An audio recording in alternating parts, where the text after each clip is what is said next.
महाभागवत महापुराण प्रथम भाग अष्टम स्कंद अथ द्वादशोध्याय। मोहिनी रूप को देखकर महादेव जी का मोहित होना। अब संस्कृत में अनुवाद। श्री सुखदेव जी कहते हैं, परीक्षित, जब भगवान शंकर ने ये सुना कि श्री हरि ने स्त्री का रूप धारण करके असुरों को मोहित कर लिया और देवताओं को भी अमृत पिला दिया, तब वे सती देवी के साथ बैल पर सवार हो समस्त भूतगणों को लेकर वहां गए जहां भगवान मधुसूदन निवास करते हैं। भगवान श्रीहरि ने बड़े प्रेम से गौरी शंकर भगवान का स्वागत सत्कार किया। वे भी सुख से बैठकर भगवान का सम्मान करके मुस्कुराते हुए बोले। श्री महादेव जी ने कहा, समस्त देवों के आराध्य देव, आप विश्वव्यापी जगदीश्वर एवं जगत स्वरूप हैं। समस्त चराचर पदार्थों के मूल कारण ईश्वर और आत्मा भी आप ही हैं। इस जगत के आदि अंत और मध्य आप से ही होते हैं, परंतु आप आदि मध्य और अंत से रहित हैं। आपके अविनाशी स्वरूप में दृष्टा, दृश्य, भोक्ता और भोग्य का भेदभाव नहीं है। वास्तव में आप सत्य चिन्ह मात्र ब्रह्म ही हैं। कल्याणकामी महात्मा लोग इस लोक और परलोक दोनों की आसक्ति एवं समस्त कामनाओं का परित्याग करके आपके चरण कमलों की ही आराधना करते हैं। आप अमृत स्वरूप, समस्त प्राकृत गुणों से रहित, शोक की छाया से भी दूर, स्वयं परिपूर्ण ब्रह्म हैं। आप केवल आनंद स्वरूप हैं। आप निर्विकार हैं। आपसे भिन्न कुछ नहीं है, परंतु आप सबसे भिन्न हैं। आप विश्व की उत्पत्ति, स्थिति और प्रलय के परम कारण। आप समस्त जीवों के शुभाशुभ कर्म का फल देने वाले स्वामी हैं। परंतु ये बात भी जीवों की अपेक्षा से ही कही जाती है। वास्तव में आप सबकी अपेक्षा से रहित अनपेक्ष हैं।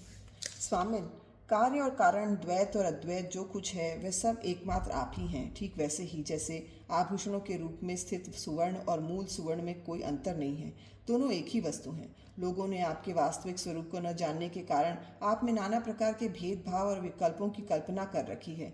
यही कारण है कि आप में किसी प्रकार की उपाधि न होने पर भी गुणों को लेकर भेद की प्रतीति होती है। प्रभु, कोई आपको ब्रह्म समझते हैं तो कोई दूसरे आपको धर्म कहकर वर्णन करते हैं। इसी प्रकार कोई आपको प्रकृति और पुरुष से परे परमेश्वर मानते हैं तो कोई विमला, उत्कर्षणी, ज्ञाना, क्रिया, योगा, प्रवी, सत्या, ईशाना और अनुग्रह, इन 9 शक्तियों से युक्त परम पुरुष तथा दूसरे क्लेश, कर्म आदि के बंधन से रहित पूर्वजों के भी पूर्वज अविनाशी पुरुष विशेष के रूप में मानते हैं। प्रभु, मैं ब्रह्मा और मरीचि आदि ऋषि जो सत्वगुण की सृष्टि के अंतर्गत हैं, जब आपकी बनाई हुई सृष्टि की भी रहस्य नहीं जान पाते, तब आपको तो जान ही कैसे सकते हैं। फिर जिनका चित्त माया ने अपने वश में कर रखा है और जो सर्वदा रजोगुणी और तमोगुणी कर्मों से लगे रहते हैं, वे असुर और मनुष्य आदि तो भला जानेंगे ही क्या। प्रभु, आप सर्वात्मक एवं ज्ञान स्वरूप हैं। इसीलिए वायु के समान आकाश में अदृश्य होकर भी आप संपूर्ण चराचर जगत में सदा सर्वदा विद्यमान रहते हैं तथा इसकी चेष्टा, स्थिति, जन्म, नाश, प्राणियों के कर्म एवं संसार के बंधन, मोक्ष सभी को जानते हैं। प्रभु, आप जब गुणों को स्वीकार करके लीला करने के लिए बहुत से अवतार ग्रहण करते हैं, तब मैं उनका दर्शन करता ही हूँ। अब मैं आपको उस अवतार में भी दर्शन करना चाहता हूँ जो आपने स्त्री रूप में ग्रहण किया था, जिससे दैत्यों को मोहित करके आपने देवताओं को अमृत पिलाया। स्वामिन, उसी को देखने के लिए हम अब सब आए हैं। हमारे मन में उसके दर्शन का बड़ा कौतूहल है। श्री सुखदेव जी कहते हैं, जब भगवान शंकर ने विष्णु भगवान से ये प्रार्थना की, तब वे गंभीर भाव से हंसकर शंकर जी से बोले। श्री विष्णु भगवान ने कहा, शंकर जी, उस समय अमृत का कलश दैत्यों के हाथ में चला गया था, अतः देवताओं का काम बनाने के लिए और दैत्यों का मन एक नए कौतूहल की ओर खींच लेने के लिए मैंने वह स्त्री रूप धारण किया था। देव शिरोमणि, आप उसे देखना चाहते हैं, इसलिए मैं आपको वह रूप दिखाऊंगा, परंतु वह रूप तो कामी पुरुषों का ही आदरणीय है, क्योंकि वह काम भाव को उत्तेजित करने वाला है। श्री सुखदेव जी कहते हैं, इस तरह कहते कहते श्री विष्णु भगवान वहीं अंतर्धान हो गए और भगवान शंकर सती देवी के साथ चारों ओर दृष्टि दौड़ाते हुए वहीं बैठे रहे। इतने में ही उन्होंने देखा कि सामने एक बड़ा सुंदर उपवन है। उसमें भांति भांति के वृक्ष लग रहे हैं जो रंग बिरंगे फूल और लाल लाल कोपलों से भरे पूरे हैं। उन्होंने वह भी देखा कि उस उपवन में एक सुंदरी स्त्री गेंद उछाल उछाल कर खेल रही है। वह बड़ी ही सुंदर साड़ी पहने हुए है और उसकी कमर में कर्दनी की लड़ियां लटक रही हैं। गेंद के उछालने और लपक कर पकड़ने से उसके स्तन और उन पर पड़े हुए हार हिल रहे हैं। ऐसा जान पड़ता था मानो इनके भार से उसकी पतली कमर पग पग पर टूटते टूटते बच जाती है। वह अपने लाल लाल पल्लवों के समान सुकुमार चरणों से बड़ी कला के साथ ठुमक ठुमक कर चल रही थी। उछलता हुआ गेंद जब इधर उधर उछलक जाता था तब वह लपक कर उसे रोक लेती थी। इससे उसकी बड़ी चंचल आंखें कुछ उद्विग्न सी हो रही थीं। उसके कपोलों पर कानों के कुंडलों की आभा जगमगा रही थी और घुंघराली काली काली अलकें उन पर लटक रही थीं, जिससे मुख और भी उल्लसित हो उठता था। जब कभी साड़ी सरक जाती और केशों की वेणी खुलने लगती तब अपने अत्यंत सुकुमार बाएं हाथ से वह उन्हें संवार लिया करती।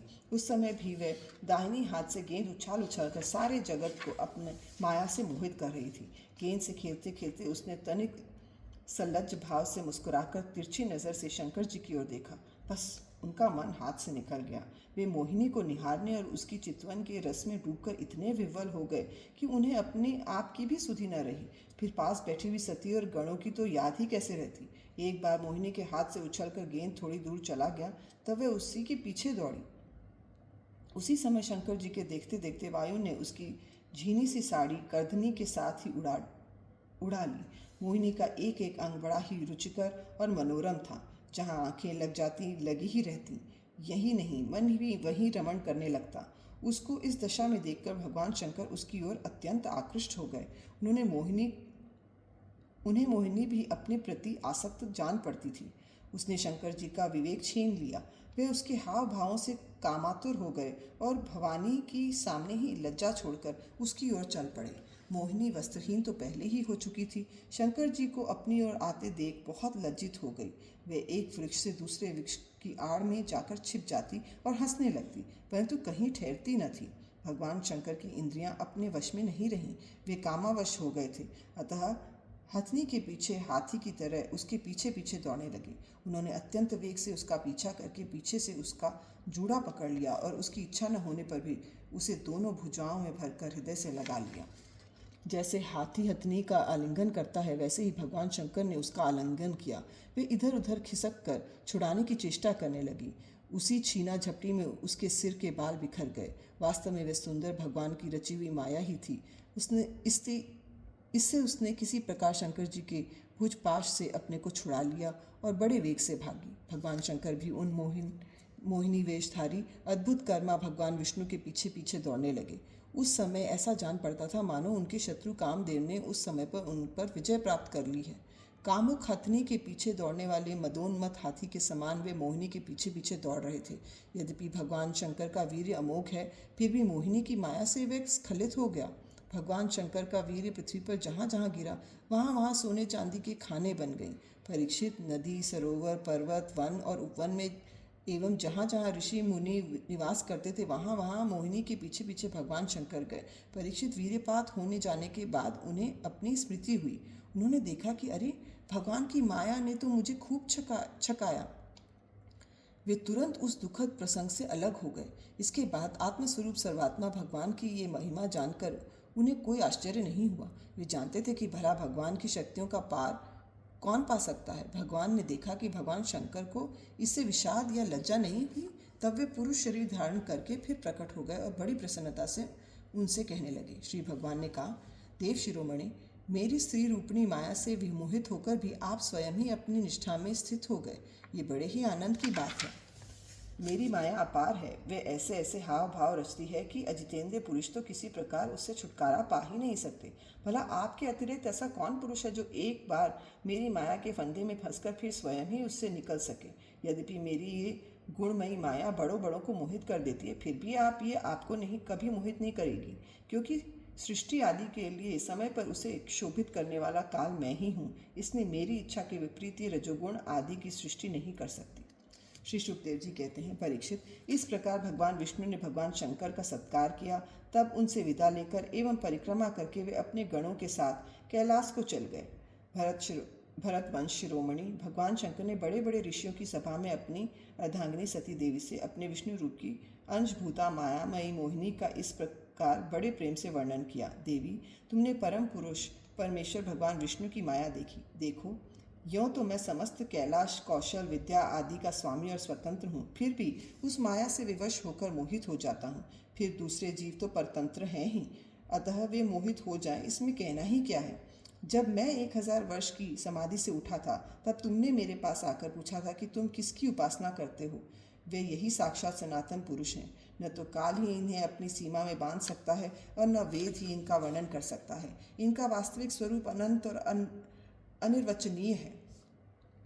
श्री सुखदेव जी कहते हैं, प्रिय परीक्षित, मैंने विष्णु भगवान की ऐश्वर्यपूर्ण लीला तुमको सुनाई, जिसमें समुद्र मंथन के समय अपनी पीठ पर मंदराचल धारण करने वाले भगवान का वर्णन है। जो पुरुष बार बार इसका कीर्तन और श्रवण करता है उसका उद्योग कभी और कहीं निष्फल नहीं होता, क्योंकि पवित्र कीर्ति भगवान के गुण और लीलाओं का गान संसार के समस्त क्लेश और परिश्रम को मिटा देने वाला है। दुष्ट पुरुषों को भगवान के चरण कमलों की प्राप्ति कभी नहीं हो सकती। वे तो भक्ति भाव से युक्त पुरुष को भी प्राप्त होते हैं। इसी से उन्होंने स्त्री का मायामय रूप धारण करके दैत्यों को मोहित किया और अपने चरण कमलों के शरणागत देवताओं को समुद्र मंथन से निकले हुए अमृत का पान कराया। केवल उन्हीं की बात नहीं, चाहो तो जो भी उनके चरणों की शरण ग्रहण करे वे उसकी समस्त कामनाएं पूर्ण कर देते हैं। मैं उन प्रभु के चरण कमलों में नमस्कार करता हूँ। इति श्रीमद्भागवते महापुराणे पारमहंस्यां संहितायाम् अष्टमस्कन्धे शङ्करमोहनं नाम 12 अध्यायः।